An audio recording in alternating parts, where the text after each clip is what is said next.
ఉన్న బంగారాన్ని విడిపించి ఆ రోజు ఆన్లైన్ రేటుకే మేము కొంటాం. Sharma gold company.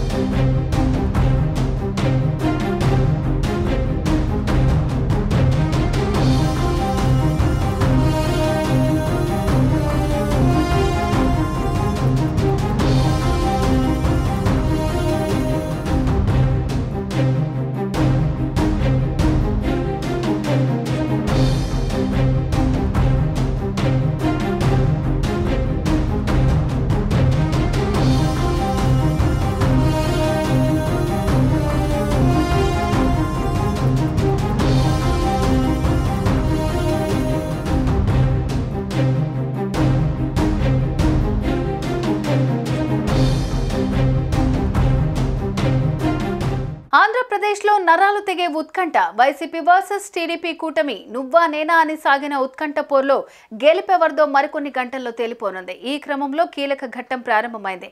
ఏపీలో ఎన్నికల కౌంటింగ్ ప్రక్రియ ప్రారంభమైంది. ముందుగా పోస్టల్ బ్యాలెట్ ఓట్లను లెక్కిస్తున్నారు. అనంతరం 8:30 ఈవీఎం ఓట్ల లెక్కింపు ప్రారంభం కానుంది. కౌంటింగ్ కేంద్రాల పరిసరాల్లో 144 సెక్షన్ అమలు చేస్తున్నారు. ఏపీలో మొత్తం 3.33 కోట్ల మంది ఓటు హక్కు వినియోగించుకున్నారు. 4.61 లక్షల మంది పోస్టల్ బ్యాలెట్ వినియోగించుకున్నారు. 26,473 మంది హోమ్ ఓటింగ్ ద్వారా ఓటు వేశారు. 26,721 మంది సర్వీస్ ఓటర్లు కూడా ఎలక్ట్రానిక్ విధానంలో ఓటు వేశారు. పార్లమెంటు నియోజకవర్గాలకు 2,443 ఈవీఎం టేబుళ్లు, 443 పోస్టల్ బ్యాలెట్ టేబుళ్లు ఏర్పాటు చేశారు.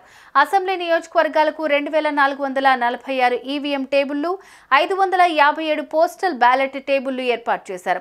రాష్ట్ర వ్యాప్తంగా 33 ప్రాంతాల్లో 401 కౌంటింగ్ హాళ్లు ఏర్పాటు చేశారు. అమలాపురం పార్లమెంటు నియోజకవర్గాల లెక్కింపునకు 27 రౌండ్లు పడుతుంది. ఇక్కడ ఫలితాలు వచ్చేందుకు సుమారు 9 గంటల సమయం పడుతుంది. రాజమండ్రి, నర్సాపురం లోక్సభలో 13 రౌండ్లున్నాయి. ఇక్కడ ఫలితాలు వచ్చేందుకు సుమారు 5 గంటలు పడుతుంది. భీమిలి, పాణ్యం అసెంబ్లీ నియోజకవర్గాల్లో 26 రౌండ్లున్నాయి. కొవ్వూరు, నర్సాపురంలో 5 గంటల్లో ఫలితాలు వస్తాయి. కౌంటింగ్ కేంద్రాల్లో మొబైల్ ఫోన్లు అనుమతించడం లేదు. గతంతో పోలిస్తే ఈసారి పోస్టల్ బ్యాలెట్లు ఎక్కువగా వచ్చాయి. వీటికి ప్రత్యేక కౌంటర్లు ఏర్పాటు చేశారు. రాష్ట్రానికి 119 మంది అబ్జర్వర్లను ఈసీ నియమించింది. ప్రతి కౌంటింగ్ హాల్లో కౌంటింగ్ ఏజెంట్లు ఉన్నారు. లెక్కింపు కేంద్రాల పరిసరాల్లో 144 సెక్షన్ అమలు చేస్తున్నారు. ఎలాంటి హింసాత్మక ఘటనలు జరగకుండా భద్రతా బలగాలు మోహరించాయి.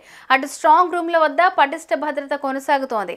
కౌంటింగ్ హాల్లోకి వెళ్లేందుకు కౌంటింగ్ సిబ్బందికి, అభ్యర్థులకు, ఏజెంట్లకు కేంద్ర ఎన్నికల సంఘం ఆమోదం లభించిన వాళ్లకు మాత్రమే అనుమతి ఉంటుంది.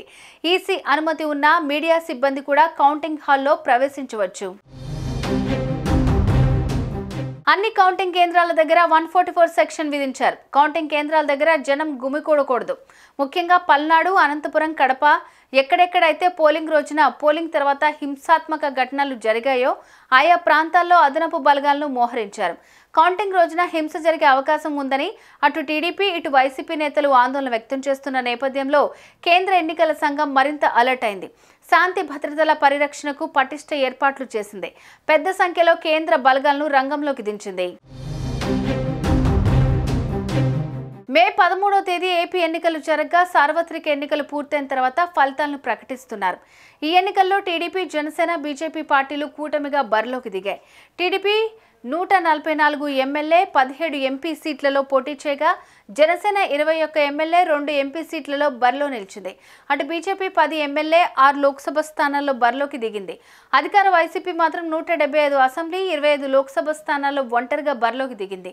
ఏపీ అసెంబ్లీ ఎన్నికలకు సంబంధించి తాజాగా వెల్లడైన ఎగ్జిట్ పోల్ ఫలితాల్లో జాతీయ సర్వేలు టీడీపీ కూటమికి అధికారం దక్కుతుందని అంచనా వేయగా పలు స్థానిక సర్వేలు వైసీపీకి విజయం వరిస్తుందని అంచనా వేశాయి.